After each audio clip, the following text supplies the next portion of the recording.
Bonjour, je m'appelle Jean-Jacques Nantel. Aujourd'hui, je vous présente la deuxième de mes 3 vidéos à l'intention des futurs immigrants à qui les services d'immigration, tant canadiens que québécois, cachent soigneusement les inconvénients et les immenses dépenses que le climat québécois va leur imposer.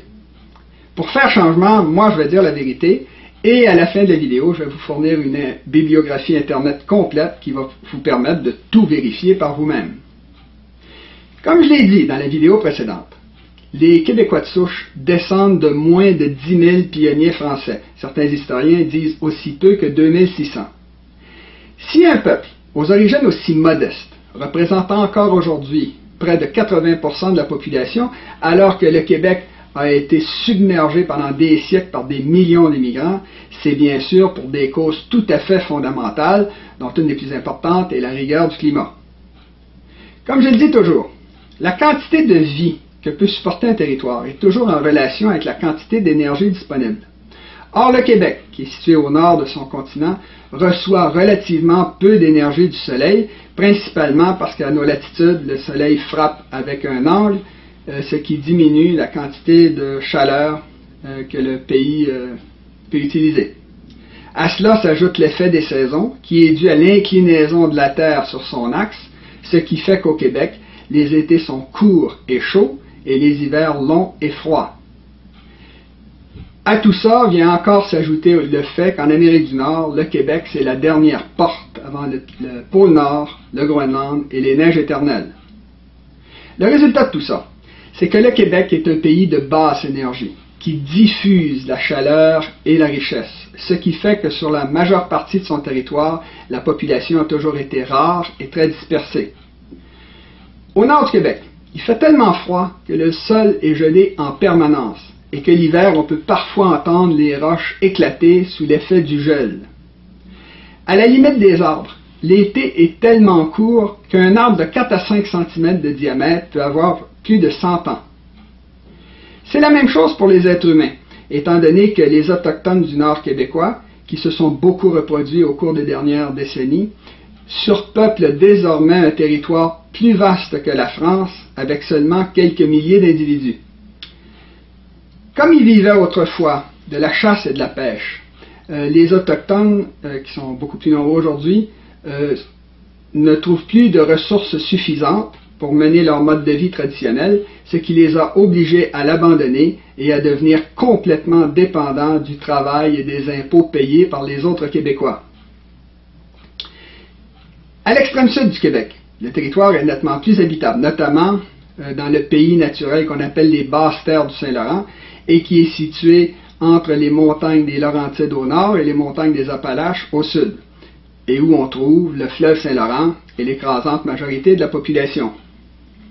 Pour avoir une idée de la véritable rigueur du climat québécois, le plus simple c'est de comparer avec ce qui existe ailleurs sur la planète.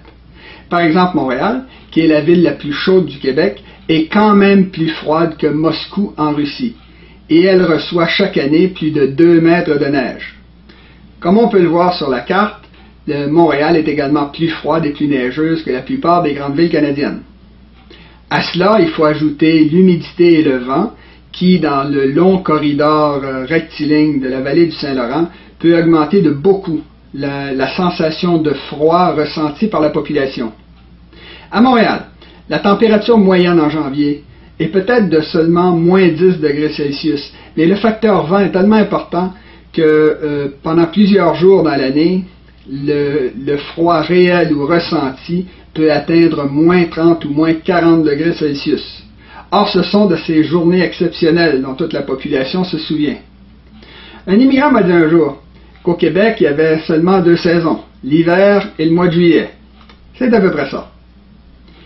Avec tout ce que je viens de vous expliquer, on arrive assez facilement à comprendre ce qui est arrivé au Québec au cours des derniers siècles. Il est arrivé au Québec ce qui est arrivé très souvent dans l'histoire de l'humanité, et notamment quand nos lointains ancêtres ont décidé de quitter l'Afrique au climat chaud pour aller s'installer dans des continents beaucoup plus froids comme l'Europe et l'Asie. Quand une telle émigration de sens sud-nord se produit, les adaptations culturelles sont tellement nombreuses et lentes pour un animal tropical comme l'être humain qu'ordinairement très peu d'émigrants sont impliqués dans le voyage. Et c'est quand ces immigrants-là se sont finalement adaptés à leur nouveau pays qu'ils se multiplient à l'infini pour le peupler à capacité. C'est la raison pour laquelle les Québécois de souche sont parvenus à survivre en tant que peuple en dépit de leur petit nombre d'origines. Si, par contre, le Québec a reçu des millions d'immigrants au cours du dernier quart de millénaire, c'est parce que des événements qui se sont produits ailleurs sur la planète ont incité tous ces gens-là à aller vivre dans l'ouest de l'Amérique du Nord en empruntant le corridor naturel d'accès le plus évident, c'est-à-dire la vallée du Saint-Laurent. Comme le sens d'écoulement naturel de l'immigration va du plus pauvre vers le plus riche et du plus froid vers le plus chaud, très peu des immigrants qui sont venus au Québec ont accepté de s'y installer d'une façon permanente. C'était d'autant plus judicieux de leur part qu'ils avaient pu se rendre compte des énormes dépenses que nos 4 saisons impliquaient. Des dépenses qui sont tellement grandes que jamais personne n'a essayé de les calculer. Notons que ce genre de dépenses existe également dans le reste du Canada, mais comme le climat a tendance à être plus doux, ces dépenses-là sont moindres. Parmi les coûts en question, il y a tous ceux qui sont reliés au fait que les Québécois sont obligés de se doter d'une foule d'équipements dont les autres peuples n'ont absolument pas besoin. Déjà, dans un pays normal, les peuples sont obligés de construire des usines et des routes plus grandes que nécessaire parce que la majorité des êtres humains préfèrent travailler le jour et dormir la nuit. Ça a pour conséquence que sur les routes, par exemple, toutes les sociétés développées voient apparaître des bouchons de circulation aux heures de pointe et dans le même sens. La nuit, c'est encore pire, étant donné que tout est vide. Au Québec, ce suréquipement est encore plus important à cause de la présence de nos 4 saisons marquées. Ici, les maisons, les bâtiments coûtent plus cher qu'ailleurs parce qu'ils sont tous chauffés et qu'ils sont tous dotés d'une cave, de double mur, de double toit, de double porte, de double fenêtre ou l'équivalent. Tous nos véhicules sont équipés avec des pneus à neige ou des chaufferettes et il faut faire venir une grande partie de notre nourriture, souvent de pays lointains, ce qui en augmente le prix. Enfin, tous les Québécois doivent acheter 3 séries différentes de vêtements. Une série pour l'été, une série pour l'hiver et l'autre pour le printemps-automne. Selon les saisons, il se produit dans les maisons québécoises un va-et-vient régulier des manteaux, des bottes, des pelles et des équipements d'hiver qui font la navette entre les portiques des maisons et les salles de rangement. C'est une des principales raisons d'être des immenses hangars qu'on voit derrière les maisons québécoises et où les gens rangent tout le bric-à-brac dont ils se servent au cours des autres saisons. Pour les gouvernements, chaque saison amène un lot différent de dépenses. Au printemps, par exemple, la fonte des neiges fait gonfler l'eau des rivières, provoque des embâcles qu'il faut régulièrement faire sauter. Cette même fonte des neiges provoque souvent des inondations catastrophiques et très coûteuses. Toutes nos villes doivent se doter d'égouts anormalement gros pour être capables, quelques jours par année, de canaliser l'eau de la fonte des neiges. Le printemps est également la période de l'année où le sol imbibé d'eau gèle la nuit et dégèle le jour, ce qui fait que les véhicules poids lourds, comme les autobus bondés, circulent souvent sur des rues qui sont à moitié gelées et à moitié dégelées. Ce qui fait qu'à certains endroits, le pavé finit par s'effondrer, ce qui nous oblige à tout remplacer à très grands frais. Le printemps est également le moment où il faut nettoyer tous les déchets qui ont été cachés par la neige d'hiver, où il faut repeindre les lignes du pavé, où il faut ranger les équipements d'hiver et sortir les équipements d'été, etc. L'été ne coûte pas très cher au Québec. En fait, c'est la saison où les Québécois réparent tous les bris qui ont eu lieu pendant l'hiver. On peut dire à peu près la même chose de l'automne, où il faut bien sûr ramasser les feuilles, parfois des tempêtes de grêle, et il faut encore une fois ranger les équipements d'été et sortir les équipements d'hiver. C'est bien sûr notre très long hiver, qui dure au moins 5 mois, qui occasionne les coûts les plus importants de très loin. Dès la première neige, une foule d'équipements cesse d'être utilisés. Beaucoup de chemins et de maisons de campagne sont fermés. les parcs urbains sont abandonnés, de même que les pistes cyclables et les terrasses extérieures des maisons et des restaurants. Par contre, une foule d'autres équipements font leur apparition, entre autres la très coûteuse machinerie d'hiver, parmi lesquelles il y a toutes sortes de déneigeuses, des grattes, des souffleuses, des épandeuses à sel, sans oublier les brise-glaces sur le fleuve et les déglaceuses d'aéroports. Au niveau des infrastructures, c'est également plus coûteux qu'ailleurs dans le monde. Par exemple, les villes sont toutes obligées d'enterrer leurs égouts et leurs tuyaux d'aqueduc beaucoup plus creux qu'ailleurs, étant donné qu'à Montréal, par exemple, le gel peut agir jusqu'à une profondeur de 1,6 mètres. Au Québec, les bâtiments, les structures, les ponts, les pylônes électriques, doivent tous être construits beaucoup plus solidement qu'ailleurs, étant donné qu'ils risquent d'être détruits beaucoup plus facilement quand les différents facteurs hivernaux conjuguent leurs effets. Par exemple, au poids de la neige, qui est souvent important, peut s'ajouter des vents parfois violents et des froids sibériens qui ont pour effet d'affaiblir le métal et de le forcer à se contracter. C'est pour ça que sur tous nos ponts, on retrouve des joints de dilatation. Comme en plus on est obligé d'assurer la sécurité de nos routes en y répandant du sel de déglaçage, le métal de nos voitures, de nos ponts et de nos routes surélevées rouille plus facilement qu'ailleurs. Et le béton a tendance à subir plus facilement ce qu'on appelle les maladies du béton. Tout ça fait que la durée de vie de nos infrastructures est beaucoup plus courte qu'ailleurs. Le meilleur exemple, c'est le pont Champlain qu'il faut remplacer après 50 ans, alors qu'à New York, le pont de Brooklyn, par exemple, est encore en excellent état après 130 années. On pourrait citer plusieurs autres infrastructures relativement jeunes qu'il faut déjà remplacer dans la région de Montréal. Par exemple, le pont Mercier, l'échangeur Turcot, ou le stade olympique dont on doit régulièrement réparer le toit ou remplacer le toit qui ne résiste pas à nos hivers. Il faut ajouter qu'au Québec, il y a parfois des crises du verglas qui déclenchent de véritables crises nationales en détruisant beaucoup d'infrastructures de très grande valeur. La liste des désagréments et des coûts qu'occasionne l'hiver se continue comme ça presque à l'infini. Il y a les incendies qui sont causés par des systèmes de chauffage défectueux. Il y a toutes sortes de bris mécaniques qui peuvent se produire. Par exemple, les tuyaux éclatent parfois sous l'action du gel et il y a des coupures de courant régulières.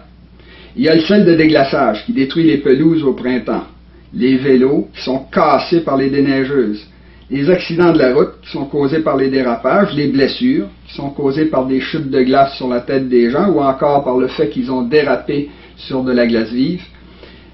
Il y a les crises cardiaques qui sont provoquées par le pelletage des entrées de maisons et de garages, les engelures, etc. Quand on se réveille le matin et qu'il y a eu une grosse tempête de neige pendant la nuit, le chaos s'installe. La radio annonce que les écoles sont fermées et on ne sait plus quoi faire avec les enfants. On sort à l'extérieur et on trouve sa voiture ensevelie sous des monceaux de neige qu'il faut dégager. Toutes les rues sont encombrées de neige et de déneigeuses et même les rues secondaires deviennent congestionnées. Les ponts bloquent, les accrochages se multiplient, on ne trouve plus où stationner sa voiture et quand on trouve, on court le risque à tout moment de voir sa voiture remorquée par les équipes de déneigement. Tout le monde arrive en retard au travail. Bon, enfin, vous avez compris. Au Québec, il y a seulement que le Père Noël qui n'a pas d'ennui avec l'hiver.